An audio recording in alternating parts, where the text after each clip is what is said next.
Bem-vindos a mais um programa Contra a Capa, que você já sabe que é esse nosso encontro semanal em que a gente recebe escritores, escritoras, mineiros ou com forte ligação com Minas Gerais para poder falarem sobre a sua obra, sobre a sua vida, sobre curiosidades e temas que fazem a gente refletir e às vezes partir para a prática. Eu sou tio Flávio e vou conduzir com você hoje essa entrevista com um amigo de longas datas, que a gente não se encontra há muito tempo, mas partilhamos alguns corredores de universidade, que é o René Dentes. René, obrigado por você aceitar estar aqui com a gente, participar e partilhar. Conversar com você 30 minutos é um absurdo. Você tem muita coisa para falar e 30 minutos é um absurdo. Mas a gente vai, assim como Camus dizia, a vida é um absurdo, né? A gente vai usar esse absurdo da melhor forma possível. Então seja bem-vindo ao nosso programa, tá? Olá, tio Flávio. É um prazer estar aqui no Contra a Capa com vocês e encontrar uma pessoa tão especial, né? Durante tanto tempo aí que a gente não se falou, a vida vai levando para cada canto, né? Mas uma hora acabamos esbarrando, reencontrando e trazendo assim boas lembranças de boas épocas, né? Isso que é importante. E bons amigos vão nos assistir, viu? Tem tanta gente que nos segue das faculdades, então a gente vai ser assistido por amigos de longa permanência aí.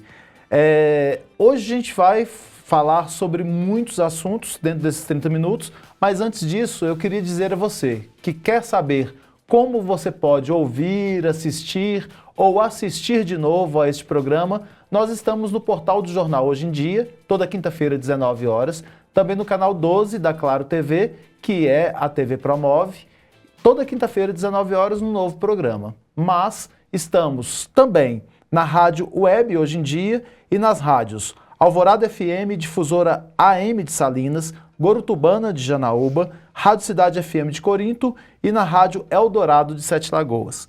Se você perdeu, não ouviu e quer indicar para alguém, lá no YouTube, Jornal Hoje em Dia de BH, você pode pegar esse material e indicar para quem você quiser.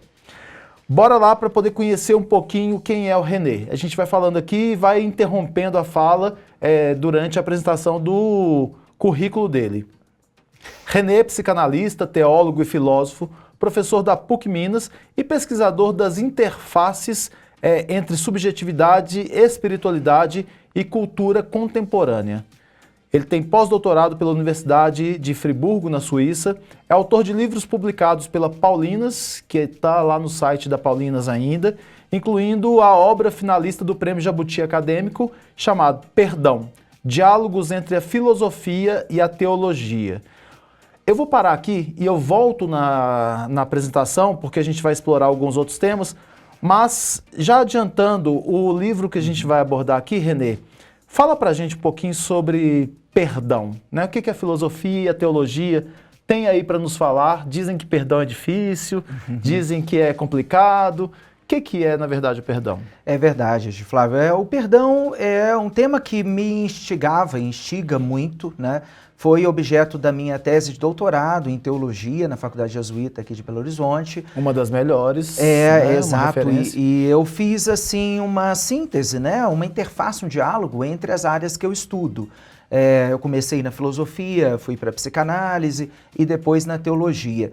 Então, o que me instigava muito é que o processo de análise, também o processo terapêutico, é um processo, em última instância, de perdão. A pessoa precisa perdoar outros, muitas vezes do passado, figura paterna, materna, ou também até mesmo elas próprias. O auto-perdão também é muito difícil. O perdão é um tema também muito, obviamente, trabalhado no cristianismo, em outras religiões, mas na filosofia também. Quando, por exemplo, a partir dos anos 2000, começaram a surgir processos de perdão e reconciliação em países, né, como a África do Sul, como Colômbia, como Irlanda. Então, tudo isso foi um tema que me instigou a trabalhar num campo ético, teológico, psicanalítico. Perdoar é desligar o agente do ato. É imaginar que uma pessoa, ela é mais do que ela fez como ato, como alguma coisa na vida. Nós somos seres múltiplos, que não podemos ser definidos pelo que nós fizemos apenas em um momento. Nós estamos sempre nos narrando e nos renarrando. nós somos possibilidades existenciais.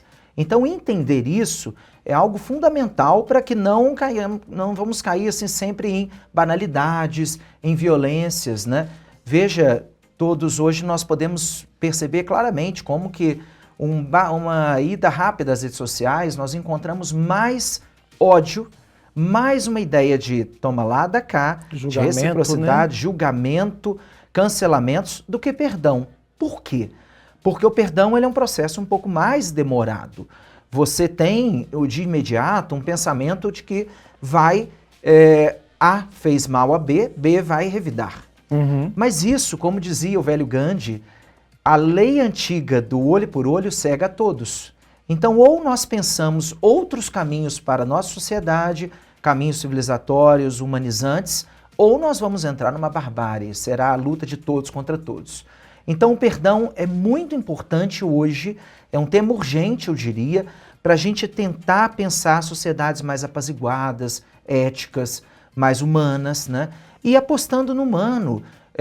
O ser humano comete muitos equívocos, né? Muitos erros, maldades, mas é possível apostar nele, né? Então, nesse sentido, o perdão é um tema que intriga, não é fácil, é um tema muito difícil, mas é um tema possível. E o que eu investigo muito é por que algumas pessoas perdoam mais, outras menos. Tem a ver muito com a ferida, até onde foi a ferida, e isso às vezes nem mesmo a pessoa sabe, porque envolve processos inconscientes. Ou seja, aquilo que se perdeu com aquela ferida foi algo que só a pessoa sabe. Então eu costumo bater em duas teclas. Perdoar não é esquecer, mas é ressignificar. Perdão sem memória é uma espécie de amnésia. Daí vem a palavra grega que originou anistia, que é você simplesmente esquecer, banalizar o mal e vamos seguir em frente. Não. É preciso fazer a memória, ver até onde foi a ferida e aí sim abre-se um horizonte de perdão. Por outro lado também, o perdão, ele não é uma obrigação dura, né? Como se muitas pessoas chegam para mim e perguntam assim, poxa, professor, mas eu não consigo perdoar, será que eu sou uma pessoa muito má? Será que eu vou para o inferno por isso? Outro dia uma pessoa me falou isso numa palestra, falou, minha mãe falou que se eu não perdoar eu vou para o inferno. Aí aquelas ameaças, né? Ameaças, é um peso enorme, né? Uma violência maior ainda. Eu disse, não, o perdão, ele tem o seu tempo. Cada um tem o seu tempo do perdão que não é determinado. É um horizonte. Mas nós não podemos julgar a pessoa que não perdoa, porque senão estaríamos cometendo uma violência maior. E além disso, o perdão não é uma obrigação moral, é uma possibilidade. Inclusive, até teologicamente, eu faço essa leitura. O perdoar 70 vezes 7, no fundo, quer dizer perdoar infinitamente. Não é obrigatoriamente. Sempre temos uma possibilidade do perdão. Então, perdoar é uma possibilidade, não uma obrigação. Temos que entender como um processo humano, um processo livre também, é uma liberdade. Não somos obrigados e mandados a perdoar, mas é uma grande possibilidade humana. Então, é uma aposta que o ser humano pode ser melhor assim, né? Só disso aí já foram várias trilhinhas abertas na minha mente aqui para poder tentar entender um monte de coisa, tá? A gente vai focar no seu livro atual, mas como esse livro aí é um livro que até é reconhecido, né? Uma publicação reconhecida, eu queria que você falasse para mim sobre essa questão do auto-perdão, então. Porque há muita ligação da culpabilidade, né? Sim. A gente vive muito preso à culpa e parece que a sociedade gosta de alimentar a culpa. E eu estava lendo hoje uma fala do Schopenhauer falando a alegria do rebanho é quando atingem a ovelha do lado. E aí fazendo um paralelo com isso aí, dizendo que, né, transcrevendo essa fala de Schopenhauer, é tão triste pensar que a gente se alegra com a tristeza dos outros e entristece com a alegria dos outros. Isso é um peso para a gente. Então, costurando aí o perdão, o auto-perdão, a culpa e esse gostinho que a gente tem de ver o outro sofrer. Nós estamos realmente muito... Uma pós-graduação, né? Com certeza. Dá para discutir muito tema aí, né? Nós estamos vivendo uma época de muito desejo mimético, né? De imitações, né? As pessoas estão se comparando o tempo todo, nós estamos sabendo de tudo, de todos, o tempo todo, né?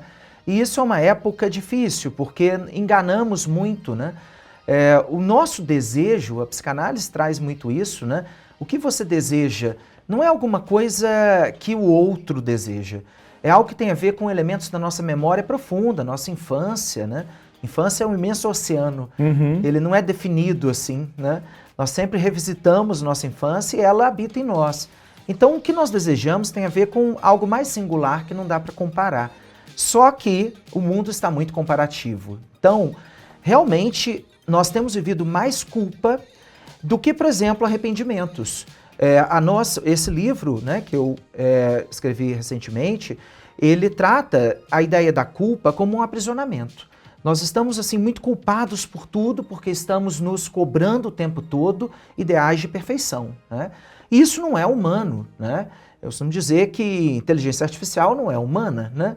Então, o ser humano tem uma dimensão de vulnerabilidade porque nós somos corpóreos, somos finitos, somos falhos, e aí que está a nossa fortaleza, nossa singularidade. O que né? nos caracteriza como humanos como mesmo, humanos, né, e tal, os nossos não ditos, nossas memórias e tal.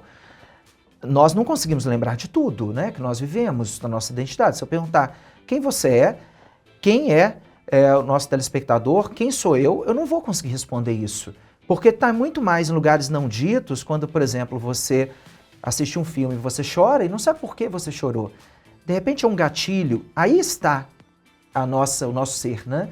Então, nesse sentido, nós não conseguimos, assim, nos definir enquanto um eu fixo, forte, né? E, assim, inabalável. Na verdade, o auto-perdão é difícil porque nós colocamos imagens muito fixas de nós mesmos, né? Nós temos, assim, um grande ideal do que nós somos, né? Ah, eu sou tal coisa, eu sou professor, sou psicanalista, tenho tal coisa. Olha, tudo isso pode ser desconstruído, né? A gente não tem lugar fixo no mundo. Eu costumo dizer que nós somos meio peregrinos no mundo, né? Nós temos algo hoje, estamos numa posição, amanhã não estamos. Então nós estamos, assim, numa trajetória do mundo que, no fundo, tem só algumas coisas na nossa essência que são muito mutáveis, né? Então, eu acredito muito que hoje nós estamos com dificuldade de auto-perdão porque estamos vivendo um mundo narcisista. Nós temos muito narcisismo, né?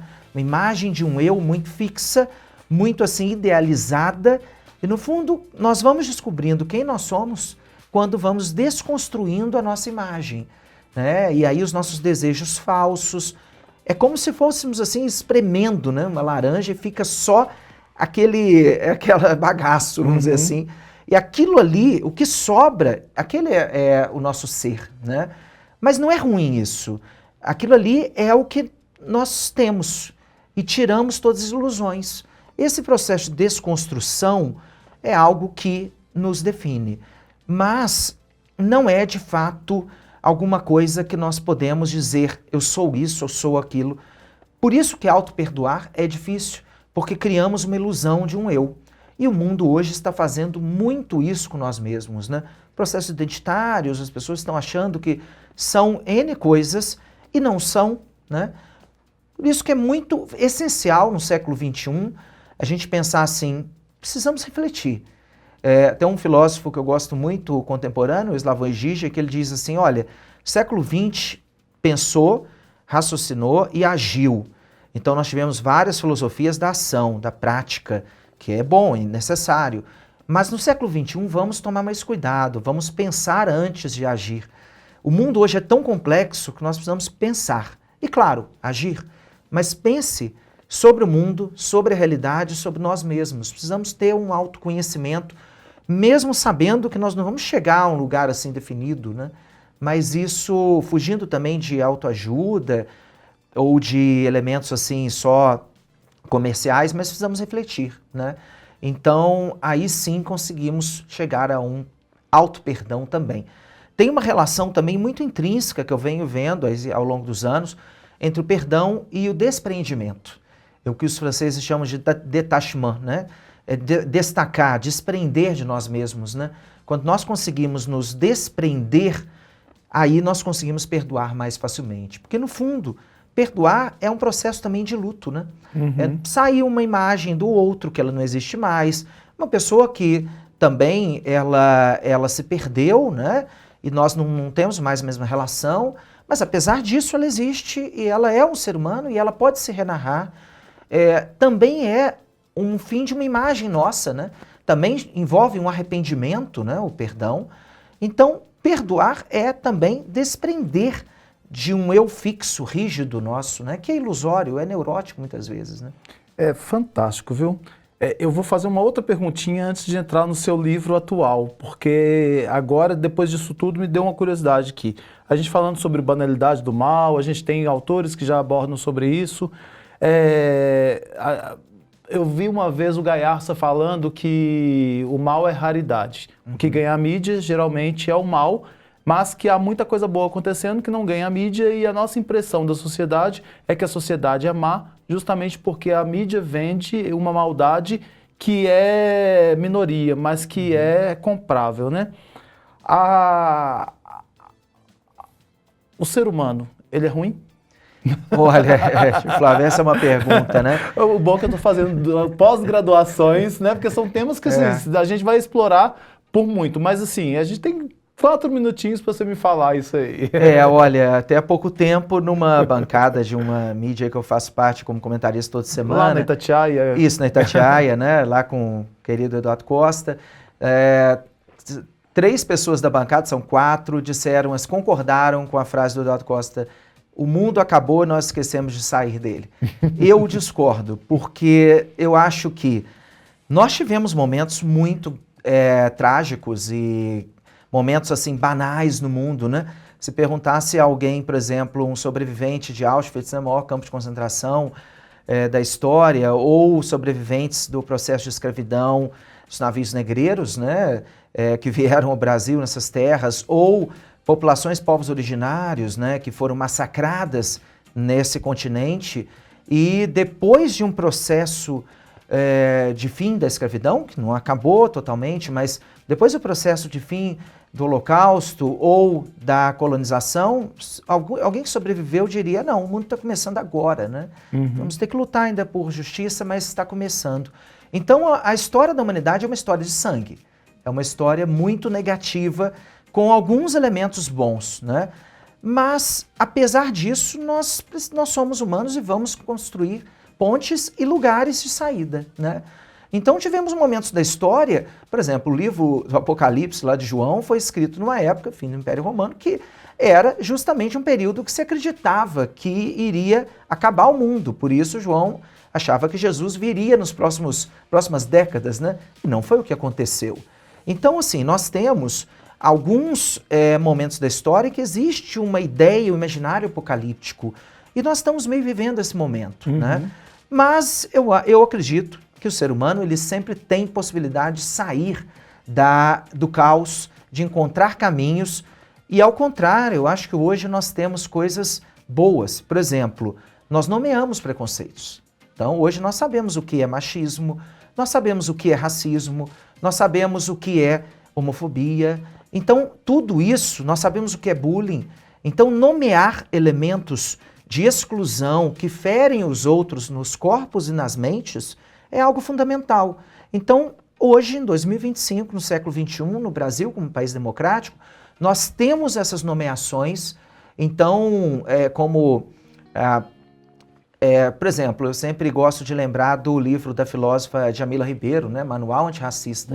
Nós temos um manual antirracista. Então, nós podemos aprender, né, a não ser racista. Então, tudo isso é um caminho que nos mostra que a humanidade pode evoluir, apesar, não obstante, dos retrocessos, dos atrasos, do ódio, da violência. Nós vivemos momentos assim dialéticos, né, de ódios também, mas temos caminhos. Então eu acho que nós sempre temos essa ideia da história, né, trazendo o filósofo Hegel, né, a história dialética, tem uma afirmação, uma negação e depois uma síntese.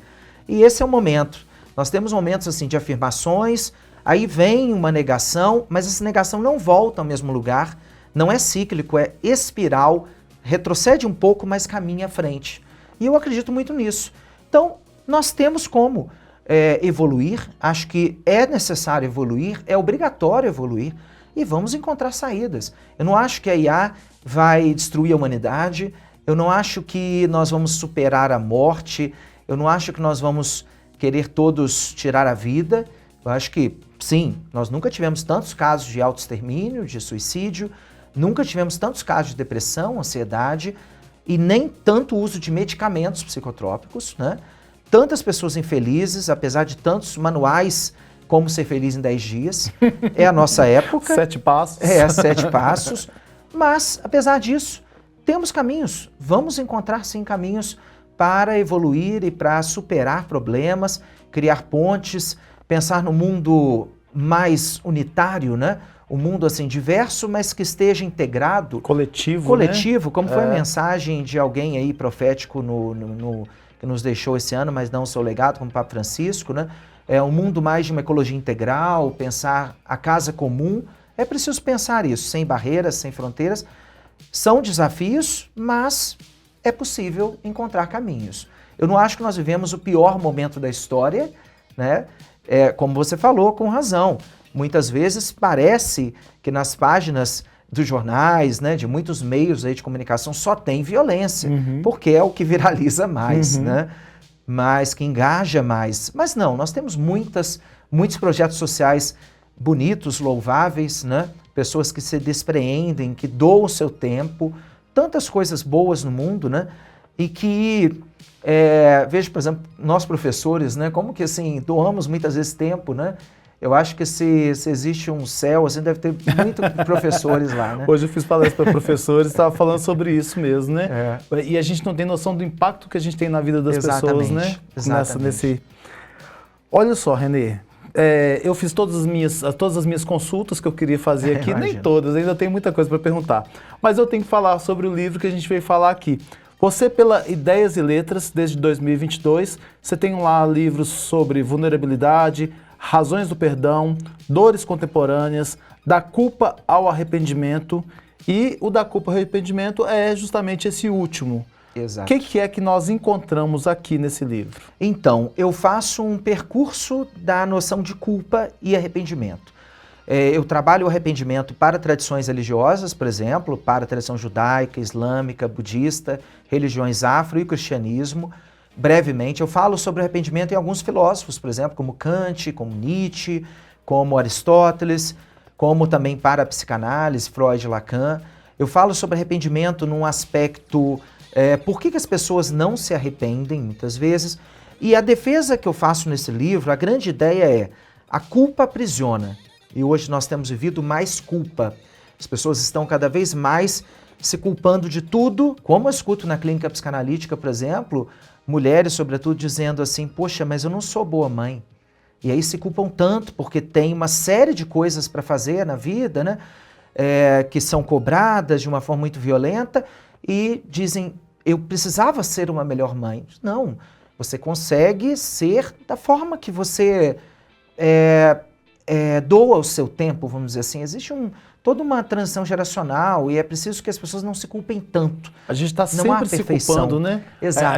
A gente tem um estágio que a gente acha que a gente tem que estar num estágio superior e não consegue chegar nesse estágio. Exato. E fica, parece que um limbo ali, né? De algo que a sociedade pede que a gente seja, que é igual a felicidade.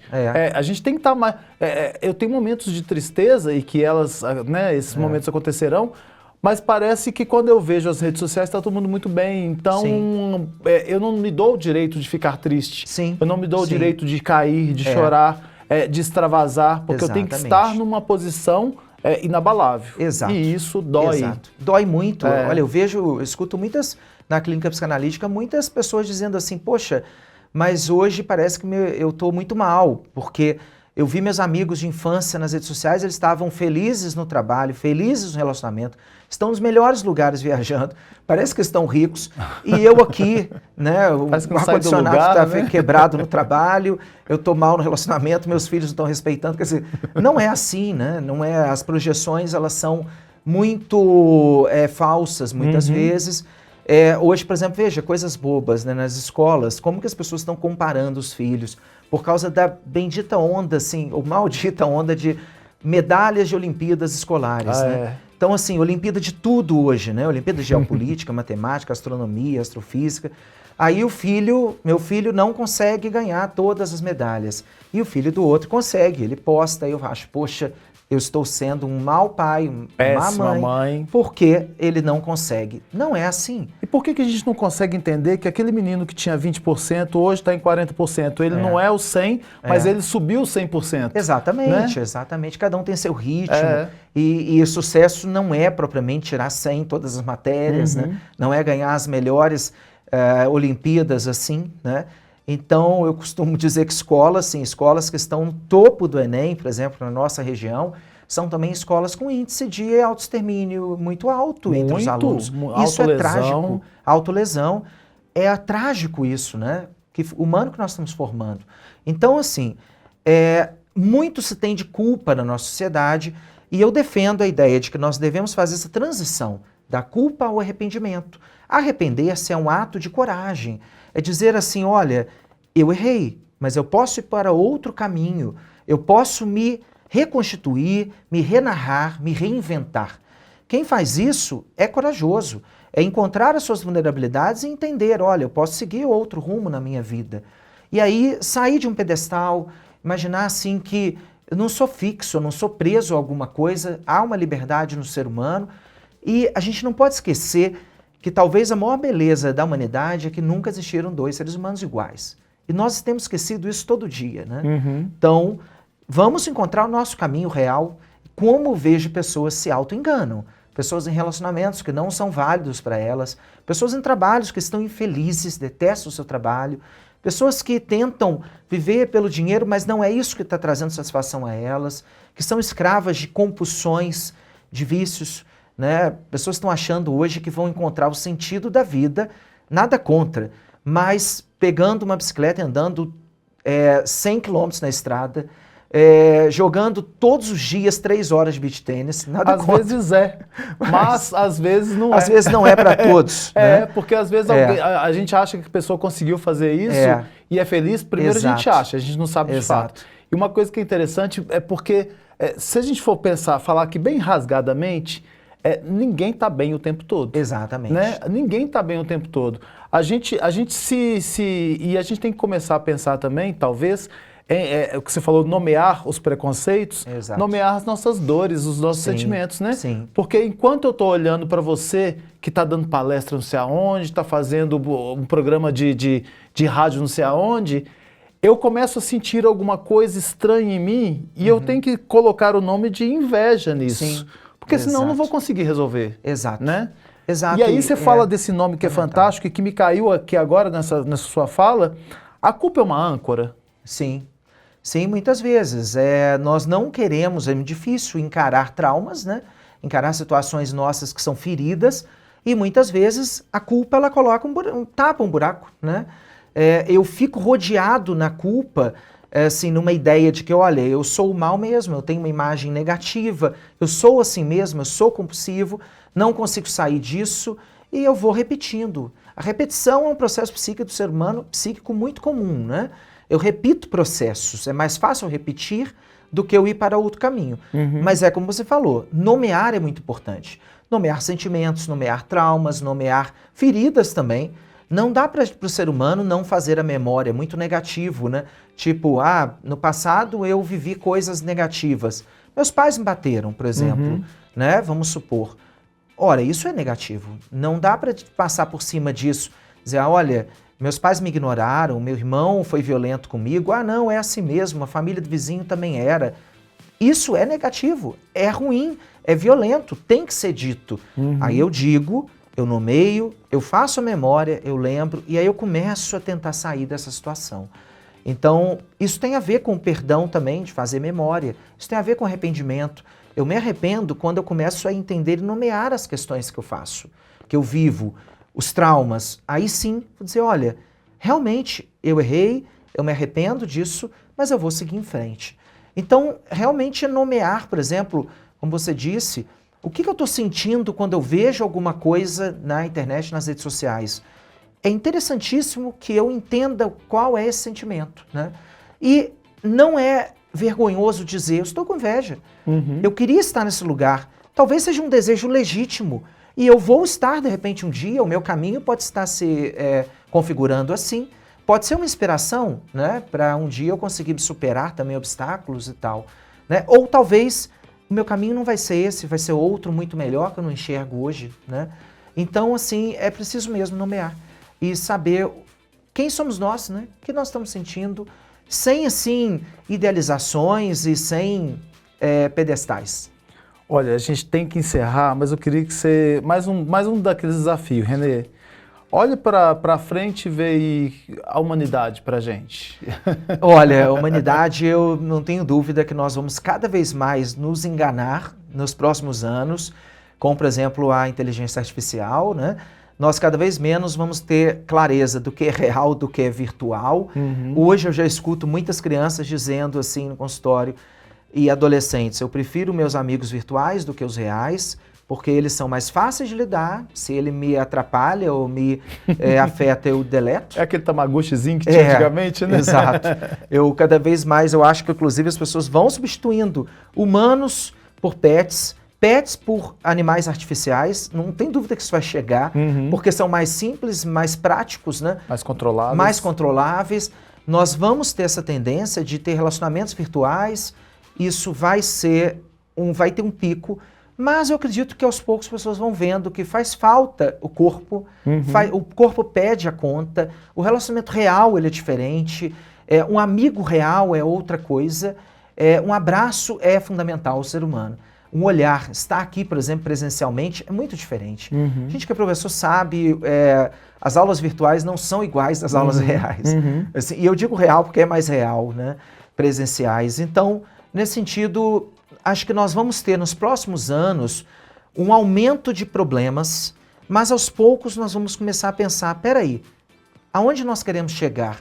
E vamos então voltar a lugares humanos, sim. E aí vamos reconstruir muitas coisas na nossa vida. Eu acho que nós temos desafios, temos chances, porque nós estamos caminhando por um mundo mais livre, né? E quando as pessoas elas têm liberdade, elas não querem retroceder, né? Mas precisamos saber lidar com as liberdades. Não adianta também nós acharmos que vamos ser autossuficientes, vivemos sozinhos sempre. Não, precisamos dos outros, precisamos estar juntos, em comunidade. Problemas humanos são resolvidos pelos humanos, não é por medicamentos, não é por mundo virtual, não é por ChatGPT, não é nada disso. O humano é que resolve nosso problema humano. Então, eu acho que nós vamos chegar a grandes desafios, mas vamos conseguir encontrar nossos caminhos. Que nós consigamos, assim, responder essa pergunta. O que nós desejamos? Quem somos nós? Isso que nós temos que responder. Cada um respondendo a sua própria, Exatamente. A gente constrói no coletivo uma humanidade Exato. que nos dá, né, vontade de caminhar. Agora, eu vou assistir a esse programa para repensar aquilo que você falou, porque me trouxe muita esperança o espiral, né? Que a gente está nesse processo, né? Que vai uma coisa acontecendo, boa, outra coisa ruim, e a gente tem a síntese disso aqui para a gente poder continuar evoluindo. Sim, então, exatamente. essa parte que você falou, eu vou parar um pouquinho nela para poder pensar um pouquinho mais, porque ela me dá realmente um fôlego, né? Para poder olhar para a humanidade. Para te encontrar, como é que as pessoas podem fazer? Então, lá no Instagram é @dentesrené, dentes com TZ, e também nas redes sociais, também o Facebook, né, René Dentes, no LinkedIn também René Dentes, e no Instagram, sobretudo, que é a rede que eu mais uso, né, eu sempre publico vídeos, materiais que eu escrevo, uma coluna também que eu escrevo, sempre tem ideias novas lá, tudo que eu vou fazendo, tudo é real. O que eu faço, eu publico, né? Ótimo. E lá também será um prazer dialogar com seus telespectadores, ouvintes. Quiser tirar alguma dúvida, né? Elaborar mais um tema aí, você consegue me contactar lá. Tenho um prazer de responder a todos e a todas. Sempre lembrando que Renê é com um N, Isso. Renê e Dentes TZ. Isso, né? TZ, Então, isso mesmo. a gente te encontra lá no Instagram. Isso. Renê, obrigado pela sua participação aqui. Deixou, assim, um monte de dúvida, que é isso que é gostoso, né? Você chegou e esclareceu? Não, você me deixou com um monte de dúvida. Para que a gente busque cada vez mais conhecimento para poder ir buscando. Não sei se a gente vai chegar nas respostas, mas a dúvida nos abre portas. Sim. Né? E isso é muito bom. Use esse espaço como quiser, né? Venha sempre quando tiver novidades aí. E te agradeço a presença aqui hoje. Eu que agradeço, foi um prazer enorme falar para todos vocês e espero ter contribuído e com certeza será um prazer retornar. É um prazer reencontrá-lo. Obrigado. Pessoal, nós ficamos por aqui e nos vemos no próximo episódio. Até lá!